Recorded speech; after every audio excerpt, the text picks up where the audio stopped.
todos sabemos volúmenes, capacidades, ¿no es cierto? ¿A qué nos referimos con mecánica? ¿Qué es mecánica?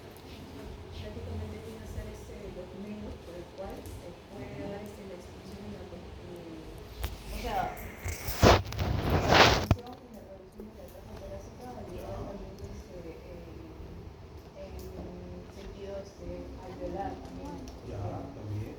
¿Y quiénes participan jóvenes en la mecánica de la ventilación? Músculos.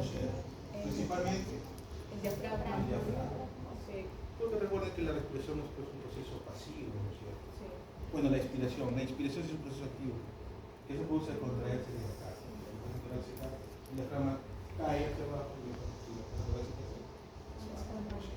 Y la expiración es un proceso básicamente pasivo porque la caja torácica se relaja y vuelve a su sitio y el aire sale. En ciertas... ¿Sí? ¿Cómo? Sí, vamos a ver ahorita las presiones, vamos a hablar de presiones.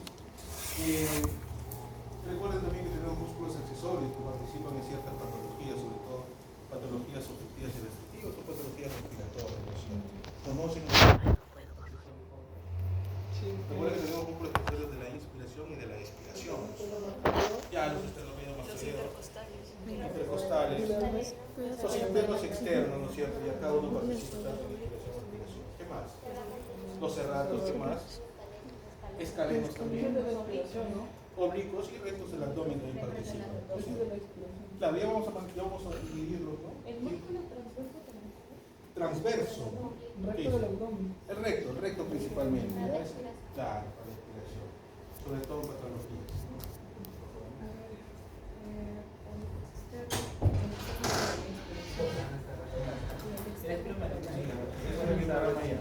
Sí, ya dice la ya jóvenes, listo. No solo eso, pues, ¿no? También recuerden en los alvéolos, ¿quién participa de la mecánica en los alvéolos? ¿Quién ayuda a que los alvéolos estén distendidos? ¿No? Es muy importante la presencia del surfactante. Por eso que en neonatos, pues, ¿no? En maduros, se tiene que administrar corticoides, ¿no? Doctor, ¿el surfactante también está en el líquido pleural? En el líquido pleural. ¿Qué dice? Recuerden que el líquido pleural es un espacio virtual o el espacio pleural que se llena o se vuelve real cuando se llena por transudado, ¿no? Cuando hay líquido, puede ser sangre, puede ser pus, diferentes sustancias líquidas en este caso, ¿no? Entonces es un espacio virtual, ¿de acuerdo? Ya vamos a ver también la presión del espacio pleural. Listo. A ver, ¿cuántas te da disponible? ¿Te da más de 10? Acá hay 10. Ya. Si necesito más, te aviso por ahí. Porque voy a hacer con uno o dos para que alcance. Listo. Listo, entonces tenemos la mecánica ventilatoria jóvenes. Las funciones principales, ¿no? Son proporcionar oxígeno a los tejidos y retirar el dióxido de carbono del sistema, ¿no? Entonces, son 4 procesos: ventilación pulmonar, difusión de oxígeno y CO2 entre los alvéolos y la sangre, el transporte también de oxígeno y CO2 entre los líquidos corporales hacia y desde la célula, ¿no? Y finalmente la regulación de la ventilación. ¿Quién regula la ventilación? ¿Quién es el que hizo esa respuesta de respirar 12 por minuto, 13 por minuto, 14 por minuto? O taquipnia, 30, 40, 50. ¿Dónde está el centro respiratorio? ¿Dónde se encuentra el centro respiratorio? O el centro de respiración. ¿Cómo? Bulbo, dijo el compañero. ¿Qué hizo ustedes? Núcleo dorsal, sobre todo, ¿no? Porque tenemos núcleo dorsal y núcleo dorsal. Ahí también está el centro apnéustico, o el que inhibe la respiración, ¿ya? Ya lo vamos a tocar en la próxima parte. ¿Ya? Bien. Entonces, jóvenes, los músculos ventilatorios y la ecuación de la contracción torácica tenemos, ¿no? Una ventilación normal se produce por contracción del diafragma, ¿no? Se produce un retroceso eléctrico también de los pulmones. Recuerden que los pulmones por sí mismos también participan en lo que es la mecánica ventilatoria. Hemos hablado de procesos o patologías restrictivas, donde el pulmón ya no es elástico, ¿no? Se vuelve como un componente fibroso, en la fibrosis pulmonar sobre todo. Y ese pulmón no tiene la misma capacidad porque no tiene la capacidad, valga la redundancia, de distenderse ni de colapsarse. Ese pulmón está rígido, ¿no? Y disminuye su mecánica en este caso, ¿no? Luego, en una ventilación forzada, las fuerzas elásticas deficientes para la contracción de los músculos abdominales participan, ¿no? En este caso, o sea, no es suficiente con la fuerza elástica de los pulmones, no es suficiente para poder extender, ¿no? Y expulsar todo el aire de la caja torácica, entonces necesitamos también los músculos accesorios, ¿no? También es algo muy importante en el examen físico cuando usted tiene un paciente con dificultad respiratoria, la lesión nasal, sobre todo en pediatría, ¿no? Tú ves un paciente que está sufriendo por respirar, hace la naricita también, se abre, ¿no? En bebés sobre todo se observa eso. ¿Ya? Listo. ¿Qué más se observa en el examen físico? ¿Qué puedes ver en un paciente que tiene dificultad respiratoria aparte de la lesión nasal? ¿Qué puedes encontrar en el tórax? ¿Cómo se llama cuando el tórax se retrae? Entre costillitos se ve un espacio que hace así, un bebito sobre todo, ¿no? El tórax se hunde. Los famosos tirajes intercostales. En neonatos hay que observar eso, ¿no? Y finalmente, pues la taquipnia, ¿no? La expansión de la caja torácica aumenta, ¿no? En velocidad. ¿Cómo será el patrón respiratorio de un hombre y una mujer joven? ¿Será igual? ¿Cómo es? ¿Cómo es el de un varón? ¿Cómo respira el hombre?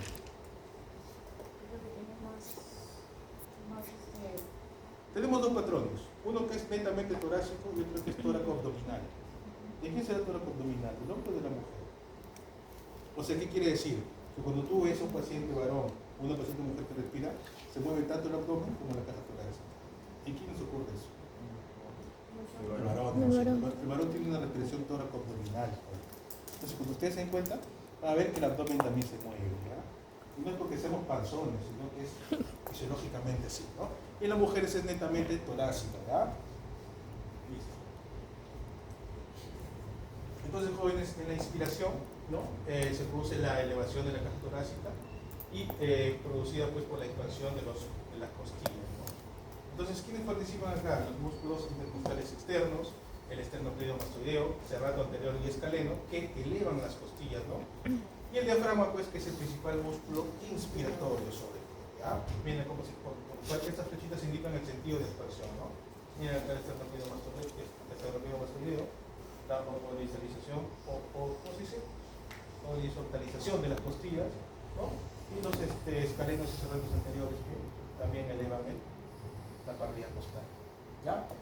Y en expiración, jóvenes, produce pues lo contrario, ¿no? Es una depresión de la caja torácica, donde participan los rectos del abdomen, que bajan las costillas y comprimen el contenido abdominal, los intercostales internos, diafragma se relaja, ¿no? Miren, produce su forma cóncava, pues, ¿no?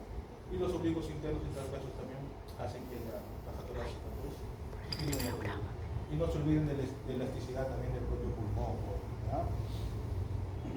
Miren acá también una imagen tanto inspiración como expiración, ¿no? Para que puedan repasar y por eso los músculos tanto inspiratorios como expiratorios, ¿no? Pero el músculo por excelencia de la respiración siempre es el diafragma. Eso es lo. Por eso, jóvenes, que cuando el proceso respiratorio crónico, en este caso el COVID, ¿no? El Guillain-Barré, que provocan una modificación en la contracción del diafragma, esos pacientes necesariamente tienen que ser ventilados externamente, ¿no? Ventilación mecánica tiene que ser, ¿no? O sea, el diafragma también ya no va a poder hacer su función y tiene que hacerlo mediante la ventilación mecánica. Esa es la clave. Los pacientes con COVID pues se morían por eso, ¿no? Si bien es cierto, sus pulmones estaban muy comprometidos, ¿no? Porque recuerden, la neumonía viral y bacteriana es distinta. La neumonía bacteriana generalmente afecta a un solo tórax, o sea, a un solo pulmón. Y la viral pues va a ambos, ¿no? Y es difuso. Puede ser ápice, puede ser base, ¿no? Y eso producía pues la reducción de los alveolos funcionales. Pero, más que eso, jóvenes, como los pacientes sufrían taquimias, ¿no? ¿Cuánto respiración por minuto? 30, 40, 50. Ese diafragma pues tenía un límite, ¿no? Se saturaba y ya no producía contracción. ¿Y qué pasaba? Paro, cambio. Respiratorio sobre todo. Por eso necesitaba siempre una ventilación mecánica, ¿ya? Y se morían por falta de respiradores. No hay muchos. Listo. Luego tenemos, jóvenes, las presiones que dan sus compañeros, ¿no? Tenemos los espacios pleurales. ¿Qué serán los espacios pleurales? ¿Qué será el espacio pleural, joven? ¿Cuál será su función de las pleuras? ¿Ya? La pleura visceral y parietal para que los pulmones cuando crezcan, o sea, no protección básicamente. No es los pulmones tan que como esto. Exactamente. Está el espacio, ¿no?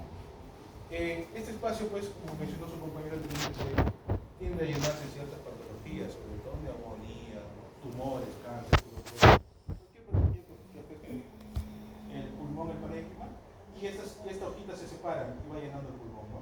Se llena y pierde pues, funcionalidad. Y por auscultación tú puedes sacarlo porque el paciente por palpación también encuentra matidez, ¿no? Ya no hay percusión como debería haber. Las pleuras jóvenes están unidas al tórax por todos lados, excepto por uno. ¿No es cierto? ¿Cuál será ese lado? ¿Cuál será esa estructura por donde no están unidas las pleuras? Al pulmón, sobre todo. Hay la imagen lo que se puede decir. El ilio pulmonar, ¿no? Por donde ingresan las venas y arterias pulmonares. Ahí está. Ahí no está unido. Ahí está, es un espacio donde no hay pleura. Ya pregunta examen. Bien, ¿no? Listo, luego tenemos la presión de la pleura jóvenes, o la presión pleural, ¿no? Presión de líquido de tanto la pleura parietal y visceral. Dice, al inicio de la inspiración, en reposo, es de menos 5 centímetros de agua, ¿no? Y durante la inspiración normal, menos 7.5. O sea, sube más o menos de 2 a 2.5 centímetros de agua. Una inspiración normal. Y en expiración, ¿no? Las presiones se modifican, es inversamente proporcional. Pasan a ser positivas. La presión alveolar también jóvenes recuerden, es la presión netamente del alveolo, ¿no? Y el reposo es igual a la presión atmosférica, o sea, 0 centímetros de agua. Y miren, en una inspiración, la gradiente de presión alveolar disminuye a menos 1 centímetro de agua, ingresa un volumen de aire, ahí es donde ingresa el volumen de aire corriente, ¿no? Aproximadamente 2 segundos. Y la gradiente de presión alveolar, creo que la otra vez les pregunté cuánto duraba un ciclo respiratorio, ¿no? Bueno, ya lo saben. Entonces un ciclo respiratorio dura aproximadamente 5 segundos, ¿no? 2 de inspiración y 3 de expiración, ¿no? Entonces igual la gradiente de presión alveolar en una expiración es inversamente proporcional, ¿no? Más 1 centímetro de agua. Esa presión lo va a encontrar en el slide mejor explicado, es más completo. Pero es básicamente eso. Listo. Bueno, las presiones pulmonares también tenemos la presión transpulmonar, que es la presión de la alveolar y monocular, y la medida de las fuerzas elásticas de la presión, o sea, el colapso pulmonar. Pero básicamente son estas dos presiones, ¿no? ¿Qué es eso? Es una medida de las fuerzas elásticas de los pulmones que tienden a colapsarlos en todo momento de la respiración. Se denomina presión de respiración. Recuerden, jóvenes, cuando el pulmón siempre está en constante, quiere siempre tratar de sacar todo el aire. Siempre quiere colapsar los alveolos, está en ese proceso todo el tiempo. Pero gracias al surfactante no ocurre eso. El surfactante, pero la razón es estas presiones. ¿Ya? Estas presiones son las que intentan siempre colapsar los pulmones. ¿Ya? Entonces, eso va a depender, jóvenes, de la distensibilidad también, ¿no? La distensibilidad, ¿no? Ese volumen de expansión pulmonar y el aumento en unidad de presiones transpulmonares, ¿no? Dice que la distensibilidad total es de 200 milímetros de aire, ¿no? O entre centímetros de agua, ya el número puede ser 1, 2, 3 o 0, ¿no? De la presión transpulmonar.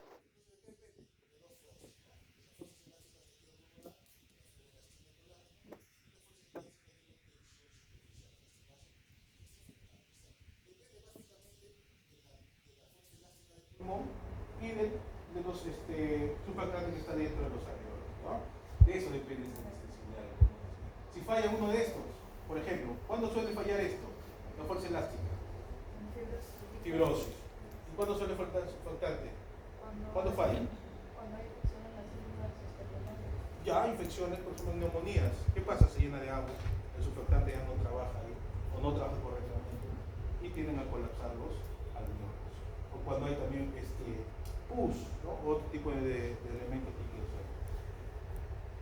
Entonces, la tensión superficial se rompe o se produce gracias al surfactante. ¿Qué es el surfactante? Es un agente activo que reduce la tensión superficial del agua, producido por células celulares, entonces los neumocitos tipo 2 o 100. ¿Ya? Es una mezcla de fosfolípidos, principalmente la fosfatidilcolina, y apoproteínas e iones calcio. Entonces, recuerden que la fosfatidilcolina es el principal responsable de la disminución de la tensión superficial. ¿ya? Porque es parte de la composición del surfactante, ¿ya? Cuando menor sea el alveolo, mayor va a ser la fuerza o la presión alveolar. Eso no se olvida. Bien, aquí tenemos, miren jóvenes, este es un alveolo sin surfactante, ¿ya? Miren, estas son moléculas de agua juntas. ¿Y qué hacen? Estas moléculas de agua sin surfactante, jóvenes, se juntan, ¿no? Es como que ustedes tengan un globito, ¿no es cierto? Y todo está lleno de agua. ¿Qué va a hacer esa molécula de agua? Se van a juntar entre sí y a la vez van a traer el globo, o sea, lo van a desinflar. ¿Y qué hace el surfactante? El surfactante se mete entre cada molécula de agua y así evitar que el agua se una y colapse los alveolos. Básicamente esa es su función, pues, ¿ya? Entonces evita pues el colapso. Su principal función es evitar el colapso de los alveolos. ¿Qué se manda con los surfactantes? Un examen de evidencia. ¿Y los globocitos tipo 1 qué hacen? ¿Cuál es su función? Intercambio de mayor nivel. ¿Alguien tiene otra idea? ¿Sí?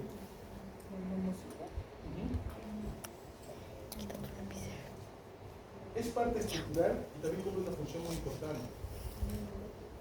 Exactamente, protección contra microorganismos, no sé, virus, bacterias. ¿Ah? Acá está, miren, vemos como el surfactante se adiciona entre cada molécula de agua, ¿no? Y en la pared del alveolo también, para que ésta no se una y colapse, ¿no?, los alveolos. Los surfactantes son amarillos, ¿ya? Listo, jóvenes. Ahora sí, la práctica.